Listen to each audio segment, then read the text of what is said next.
మరి 84 లక్షల జీవరాశుల కంటే కూడా చాలా విలువైన జన్మ ఎవరిదయ్యా అని ఆలోచన చేస్తే అది మనిషి జన్మనే.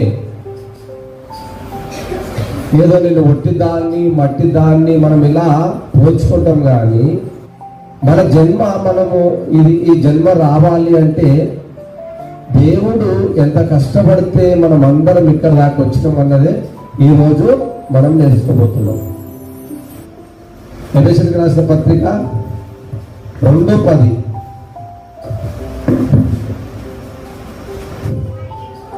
మరియు వాటి యందు మనము నడుచుకొనవలెనని దేవుడు ముందుగా సిద్ధపరిచిన సత్క్రియలు చేయుటకై మనము క్రీస్తు యేసునందు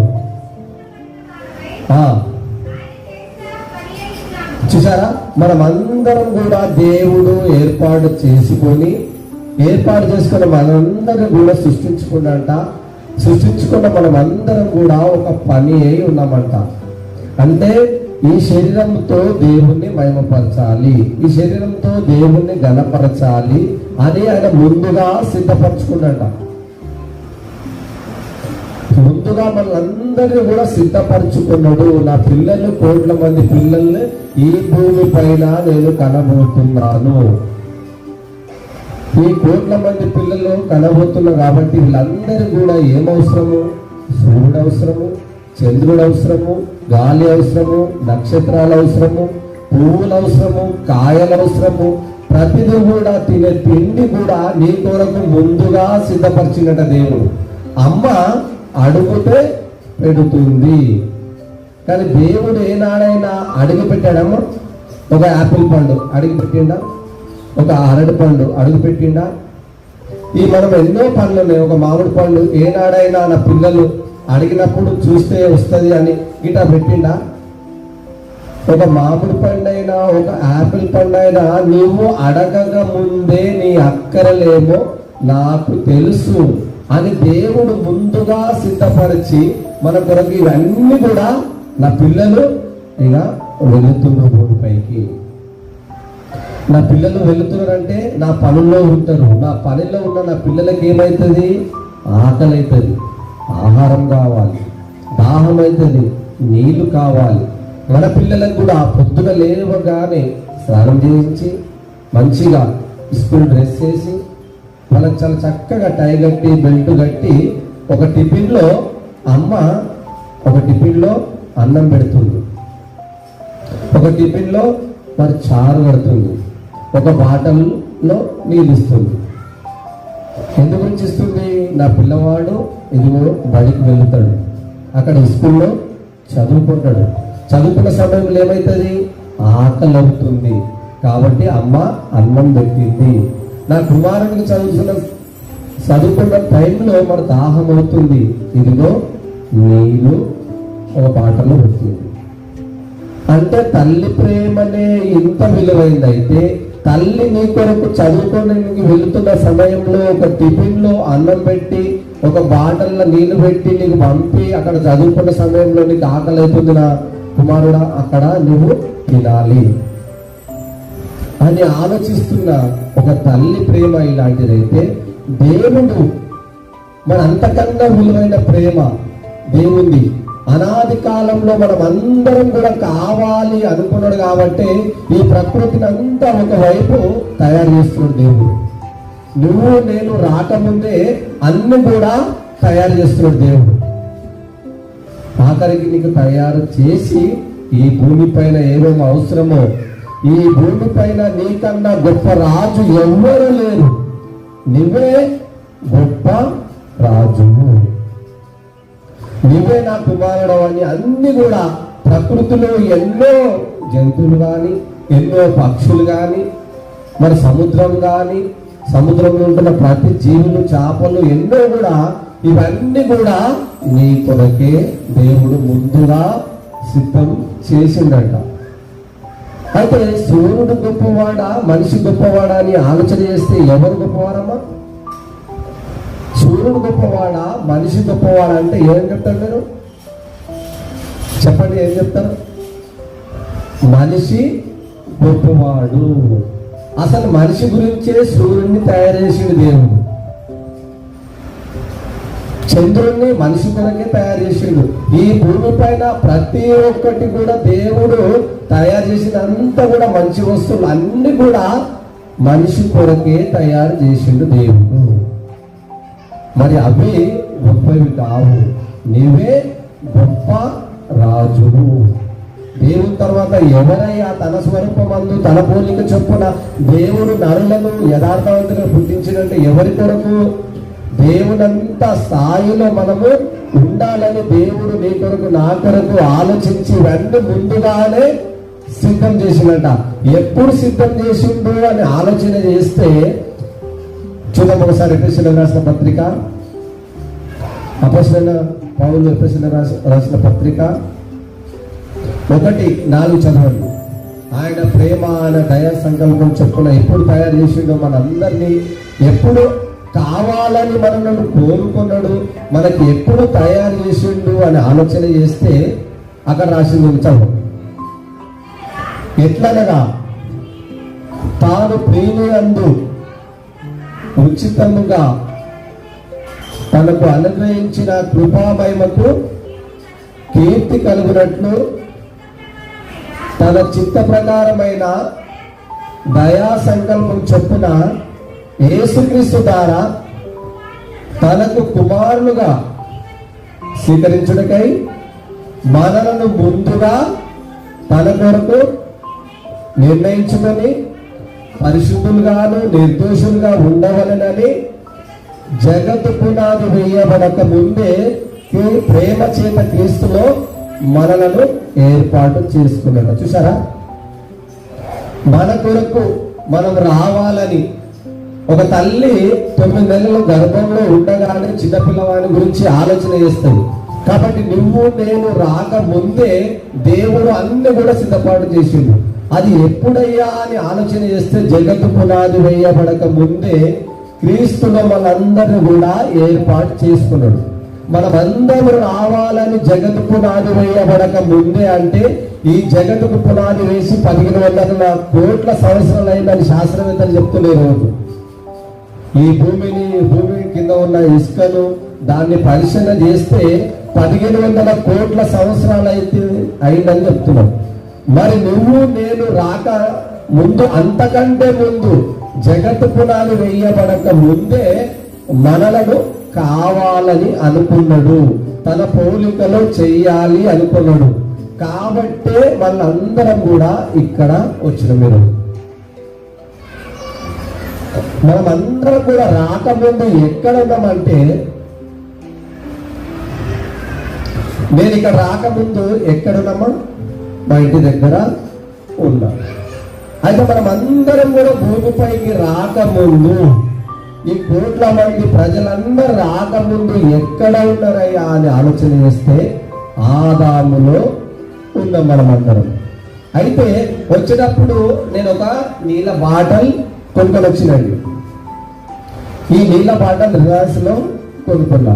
ఇది రాకముందు ఎక్కడ ఉన్నాయా అని ఆలోచన చేస్తే ఇది హైదరాబాద్ నుంచి వచ్చింది. ఏజెన్సీ బాటల్ ఎక్కడ వస్తుంది అంటే మొదట దీన్ని డిస్ట్రిబ్యూటర్ ఉంటారు, అక్కడ రావడం జరుగుతుంది.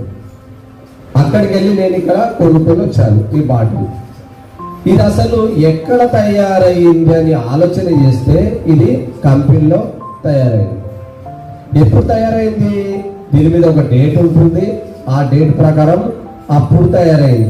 ఇక్కడ వచ్చిందంటే కొన్ని రోజుల తర్వాత దీని మనం అందరం కూడా రాకముందు మనం అందరం కూడా ఎక్కడ ఉన్నా మనం ఆలోచన చేస్తే ఆదాములో ఉన్నాము. ఆదాములో ఉన్నాము, కానీ సమయం వచ్చినప్పుడు ఆ కాలాలను బట్టి మనము ఇక్కడ పుట్టినాము. ఏ కులమైనా, ఏ జాతి అయినా, ఏ మతమైనా, వాడు ఎర్రవాడైనా, నల్లవాడైనా, తెల్లవాడైనా, ఎవడైనా సరే ఈ భూమి పైన వచ్చిన వాళ్ళందరూ కూడా ఒక్కరిలో నుండే వచ్చింది. అది సైన్స్ ఒప్పుకున్నది, దేవుని గ్రంథం చెప్తుంది. అపొస్తలుల కార్యములు 17:26 చూడండి. మరియు యావత్ భూమి మీద కాపురముండుటకు ఆయన ఒకరిలో నుండి ప్రతి జాతి మనుషులను సృష్టించెను. చూసారా, యావత్ భూమి మీద అంటే ఈ ప్రపంచంలో ఎన్ని దేశాలైతే ఉన్నాయో సుమారు 200 పైగా దేశాలు ఉన్నాయి. ఈ దేశాలలో అందరూ కూడా ఒకరిలో నుండే వచ్చిన మనం అందరం కూడా. ఏ రోజు కులాల పేరిట కొట్టుకుంటున్నారు, మతాల పేరిట కొట్టుకుంటున్నారు. వాస్తవానికి చూస్తే మన మూల పురుషుడు ఎవరయ్యా అంటే ఆదాము. ఆదాములోనే అన్ని జాతులు. అంటే జాతి అంటే అక్కడ కులం కాదు, మృగాలకు ఒక జాతి, పక్షులకు ఒక జాతి, జంతువులకు ఒక జాతి, మనిషి జాతి. మన జాతి ఏమదయ్యా అని ఆలోచన చేస్తే మన కులం ఏం కులం అంటే దేవుని కులము. మనం ఎందుకంటే దేవునిలో నుండి వచ్చిన వారము. ఆదాము నుండి మనం అందరం వస్తే మరి ఆదాము ఎవరి నుండి వచ్చిందో చూద్దాం ఒకసారి. లూకా సువార్త 3:38. లూకా సువార్త 3:38. కిహాను ఎనోషుకు, ఎనోషు షేతుకు, షేతు ఆదాముకు. చూసారా, ఆదాము దేవునికి కుమారుడు. మనమందరం కూడా దేవుని కుమారులము, మనమందరం కూడా దేవుని పిల్లలము. కుక్కకు పుడితే కుక్క పిల్లలు, కాకి పుడితే కాకి పిల్లలు, అవునా? అంతేనా? పిల్లికి పుడితే పిల్లి పిల్లలు అన్నట్టు మనమందరం కూడా దేవునికి పుట్టినాం. ఇప్పుడు ఏమైతాము? దేవుని పిల్లలు అన్నాడు దేవుడు. మీరు ఎందరైతే దేవుని అంగీకరించిన మీరందరూ కూడా దేవుని పిల్లలు. మనమందరం కూడా దేవుని పిల్లలు. ఆదాము దేవునిలో నుండి వచ్చిండు, మనమందరం కూడా అక్కడి నుండి వచ్చినాం కాబట్టి అక్కడికే వెళ్ళిపోవాలి మరల మనం. అయితే వచ్చిన మనము సొంత ఊరు మర్చిపోయినాం. అసలు వచ్చుడైతే రావడం జరిగింది, వచ్చి ఈ భూమి పైన సంపాదించుకున్నాం, మంచిగా ఆస్తులు సంపాదించుకున్నాం, మంచిగా భూములు సంపాదించుకున్నాం, మంచి బంగారం సంపాదించుకున్నాం, సొంత ఇల్లు సంపాదించుకున్నాం, మరి బంధువులను సంపాదించుకున్నాం. వీళ్ళందరూ సంపాదించుకున్న తర్వాత ఎవరైనా విడిచిపోవడానికి ఇష్టపడతారమ్మా? ఇంత కష్టపడి మనం అందరం కూడా ఇక్కడ ఏర్పాటు చేసుకున్నాము, బంధువులను, స్నేహితులను, మరి భార్య భర్తలు, అందరూ కూడా దేవుడే కలిపిండు. ఓకే, ఇక్కడ వచ్చిన మనం అందరం కూడా ఇదే నా లోకము, ఇదే నా సొంత లోకం అని ఇక్కడనే పర్మనెంట్ గా ఉండమని ఆలోచిస్తున్న మనుషులందరూ. దేవుడు అంటున్నాడు, నరులారా తిరిగి మరల నా దగ్గరికి రండి అని అంటున్నాడు. మనుషులందరేమో పోవడానికి ఇష్టపడతలేరు, ఎందుకంటే ఇదే లోకం అనుకుంటున్నాడు, ఇదే శాశ్వతమైన లోకం అంటున్నాడు. కాబట్టి ఇది శాశ్వతమైన లోకం కాదు, ఊరు మనది కాదు, ఊరు వాడ మనది కాదు, పల్లె మనది అసలే కాదు. ఈ లోకమే ఇది కాదు, మన లోకం వేరది. అందరు కూడా ఏమనుకుంటున్నారు, ఈ లోకం నాదని ఇక్కడ ఉన్న ప్రజ చెప్తున్నారు తప్ప అసలు వాస్తవానికి ఆలోచన చేస్తే మన ఊరు ఏదంటే పరలోకం అని చెప్పాలి. మనం పరలోకం మన ఊరు అని చెప్పాలి. కానీ మనము ఏదైనా హైదరాబాద్ కలవాలనే ప్రజలు ఎవరు కానీ స్నేహితులు కానీ మీ ఊరేదయ్యా అంటే ఏం చెప్తారమ్మా? పాస్తపురం అని చెప్తారు. అసలు పాస్తపురంలో ఉంటావా నువ్వు? పర్మనెంట్గా ఉంటావా? పర్మనెంట్గా ఉండవు. 60-70 ఏళ్ళు, అది కూడా గ్యారంటీ లేదు. మరి సొంత ఊరు ఏది? అసలు సొంత ఊరు నీది అసలే ఇది కాదు అన్నాడు దేవుడు. అందులోంచి సొంత ఊరికి వెళ్ళిపోతారు అందరు కూడా. మనమే ఇప్పుడు హైదరాబాద్ పోతుంది అనుకో, అక్కడ చుట్టాల దగ్గరికి హైదరాబాద్ పోతుంది. హైదరాబాద్లో 2 రోజులు ఉంటాం, మళ్ళీ అని ఉంటామా మనం? మన ఊరికి మనం రావాలి అని ఇక్కడనే మన సొంత ఉంటుంది. నేను పస్తపురం పోవాలి, నా పిల్లల దగ్గరికి పోవాలని అక్కడి నుంచి ఇక్కడ వచ్చేస్తాం. కాబట్టి భూమిపైకి వచ్చిన యావత్తు ప్రపంచమంతా ప్రజలందరూ కూడా ఏమనుకుంటున్నారంటే ఈ ఊరు నాదే, ఈ వాడ నాది, ఈ పల్లె మనది, ప్రతి దానికి నేనే అంటారు. ఒకరోజు ఊరు విడిచిపెట్టి వెళ్ళిపోతారు. అసలు ఎక్కడికి వెళ్ళిపోతున్నావు, ఎక్కడి నుంచి వచ్చినావు, ఎక్కడికి వెళ్ళిపోతున్నావు అన్న సంగతి నువ్వు గుర్తించుకోవాలి. ఇక్కడ జన్మ గురించి ఒక వ్యక్తికి అర్థం కాలేదు కానీ తినాలి, త్రాగాలి, సుఖించాలి, ధరించుకోవాలి అన్ని అనుకుంటాడు. లుకాసు వార్త 12:16 ఒకసారి.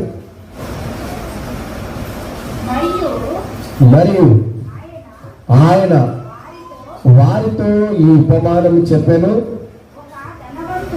ఒక ధనవంతుడు భూమి సమృద్ధిగా పండెను. అప్పుడు అతడు నా పంట సమకూర్చుకొనుటకు నాకు స్థలము చాలదు కనుక నేనేమి చేతును తనలో తాను అనుకుంటున్నాడు. ఇలాగు చేతులని ఒక పనికిరాని ఆలోచన వచ్చింది.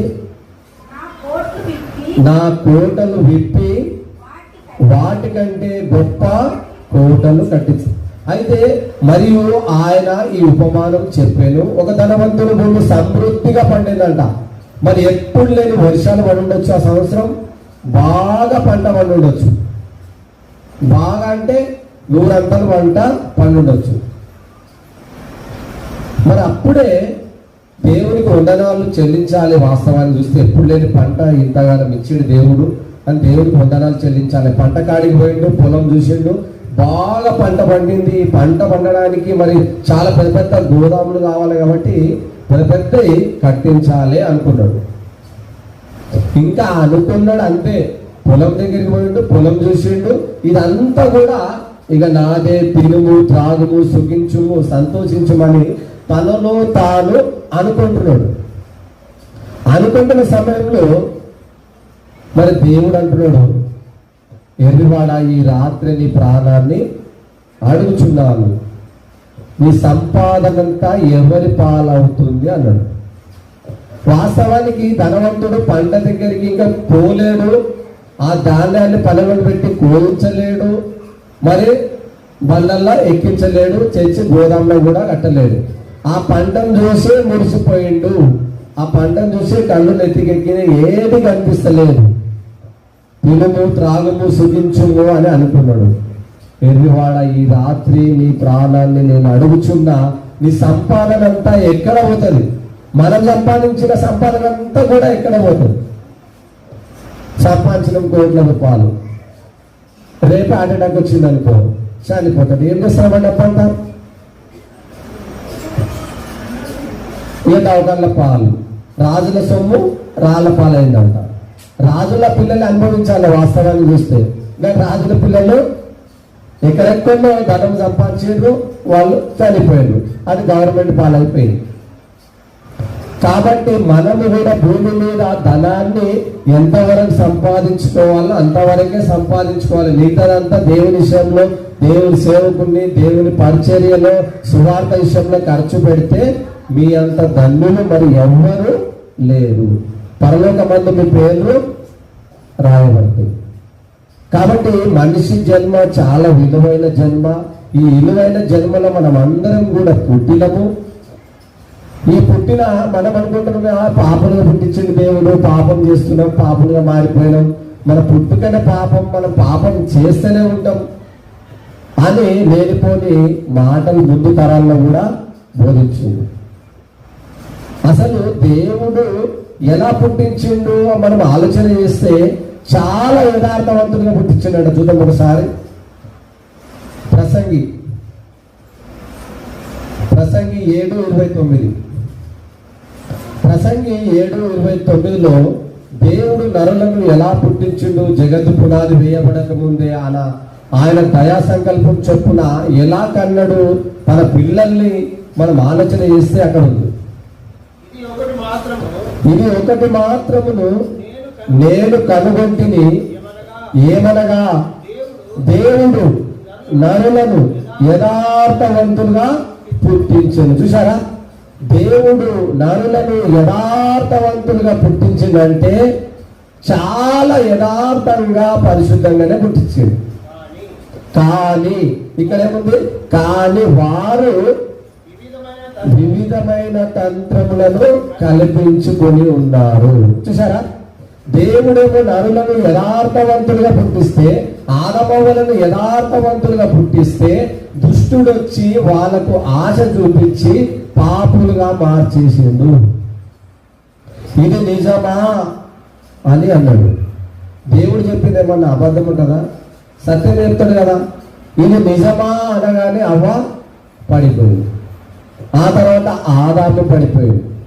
కాబట్టి దేవుడు నరులను యథార్థవంతులుగా పుట్టిస్తే వివిధమైన తంత్రములు, వాని తంత్రములు, అపవాది తంత్రములు మనలోనికి తెచ్చుకొని మనం పాపులుగా మారిపోయి పాపం చేస్తూ ఆ సొంత లోకానికి మర్చిపోతే, యేసుక్రీస్తు మరలా 2000 సంవత్సరాల కింద నీ కొరకు నా కొరకు వచ్చి సొంత లోకాన్ని మన కొరకు ఆయన విలువైన రక్తాన్ని కార్చి, ఇదిగో నేనే మార్గంలో సత్యంలో జీవంలో నా ఆధార తప్ప తండ్రి దగ్గరికి ఎవడు రాడు అని యేసుక్రీస్తు తన విలువైన రక్తాన్ని చిందించి మరల మనలను పరిశుద్ధులుగా చేసిండు దేవుడు. చూసారా, మనం అందరం కూడా పాపం ఏ భేదం లేదు, అందరూ పాపం చేసి దేవుడు అనుగ్రహించి మహిమను పొందలేకపోతున్నారు. అంటే భూమిపైన వచ్చిన అందరూ కూడా పాపం చేస్తున్నారు, అంటే పాపం చేసి పాపులుగా మారిపోతున్నారు. యేసుక్రీస్తు అందు గురించి వచ్చి మరలా పరిశుద్ధులుగా చేసింది. కాబట్టి మన జన్మ చాలా విలువైన జన్మ. ఈ భూమి పైన అన్నిటికన్నా జన్మ ఎవరిదయ్యా గొప్ప జన్మ అంటే అది మనుషునిది.